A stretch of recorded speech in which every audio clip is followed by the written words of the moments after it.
ত্রিভুজ এবিসিএ বি ও সিএফ মধ্যমান। প্রমাণ করে যে ত্রিভুজ ক্ষেত্র বিএফ এর ক্ষেত্রফল সমান 1/4 ত্রিভুজ ক্ষেত্র এবিসি এর ক্ষেত্রফল। ত্রিভুজ চিন্তা করি, ত্রিভুজ এবিসি,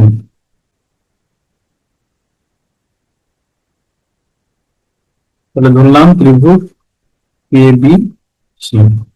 বলছি বি সিএফ মধ্যমান, এটা মধ্যমান নিলাম বি।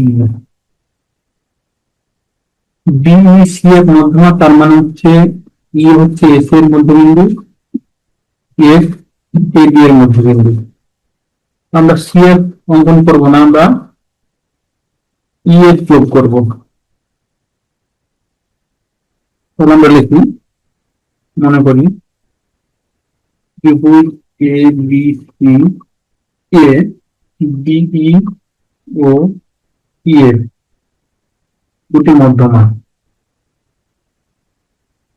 তাহলে আমরা বলতে পারবো অর্থাৎ অর্থাৎ এ বি ও এসি বাহুর মধ্যবিন্দু,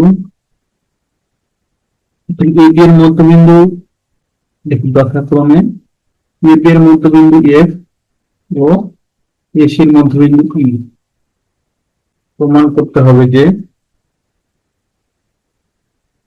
ত্রিভুজ ক্ষেত্র বিইএফ এর ক্ষেত্রফল সমান 1/4 ত্রিভুজ ক্ষেত্র এবিসি এর ক্ষেত্রফল। এখন আমরা একটু অঙ্কন ইএফ যোগ করি। প্রমাণ শুরু করি ধাপ 1। তাহলে আমরা প্রথম এই তিনটা করি ত্রিভুজ এবিসি, ত্রিভুজ A B C A E AC এর মধ্যবিন্দু, ই এসি এর মধ্যবিন্দু। আবার চিন্তা করি বি যেহেতু মধ্যমা, তার মানে দুটো ত্রিভুজ চিন্তা করতে পারি সমান এ বি ত্রিভুজ বিইসি। লিখি বিই মধ্যমা হওয়ায়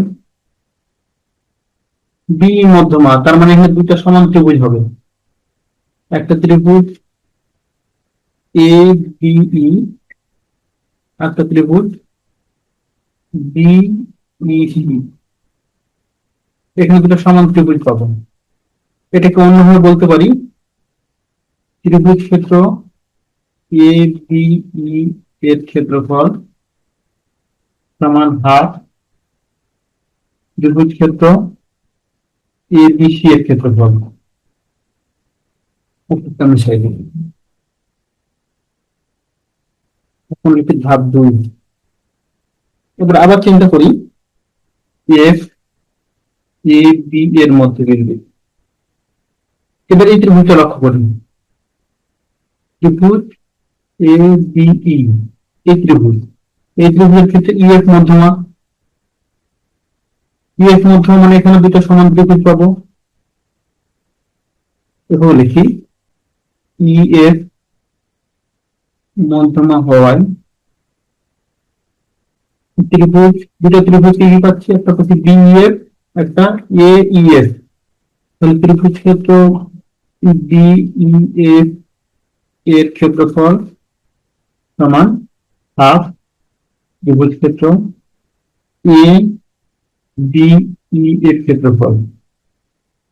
তাহলে হাফ ত্রিভুজ ক্ষেত্র এ বিই এর ক্ষেত্রফল পরিবর্তে লিখতে পারি হাফ ত্রিভুজ ক্ষেত্র এবিসি এর ক্ষেত্রফল সমান 1/4 ত্রিভুজ ক্ষেত্র এবিসি এর ক্ষেত্রফল। এটা প্রমাণিত।